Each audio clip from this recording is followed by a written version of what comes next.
കൊല്ലവർഷത്തിലെ 12ാമത്തെ മാസമാണ് കർക്കടകം. പഞ്ഞമാസം അഥവാ രാമായണ മാസം. സൂര്യൻ കർക്കിടകം രാശിയിലൂടെ സഞ്ചരിക്കുന്ന സമയമാണ് കർക്കിടക മാസം.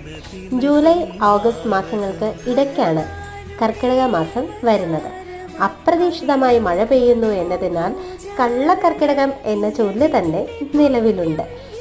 ഹൈന്ദവ ക്ഷേത്രങ്ങളിലും വിശ്വാസികളുടെ കുടുംബങ്ങളിലും നടത്തിവരുന്ന ഒരു മാസം നീണ്ടു നിൽക്കുന്ന രാമായണം വായന, ഭഗവതി പൂജ എന്നിവ ഈ മാസമാണ് നടത്താറുള്ളത്.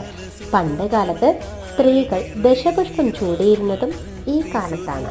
മുക്കൂറ്റി, പൂവാങ്കൊരന്തില, കറുക, നിലപ്പന, കുറുന്തോട്ടി, തുളസി മുതലായ ഔഷധമൂല്യമുള്ള ചെടികളും ഞവരനെല്ല്, മുതിര തുടങ്ങിയ ധാന്യങ്ങളും കർക്കിടക കഞ്ഞിക്കായി തയ്യാറാക്കുവാൻ ഉപയോഗിക്കുന്നു.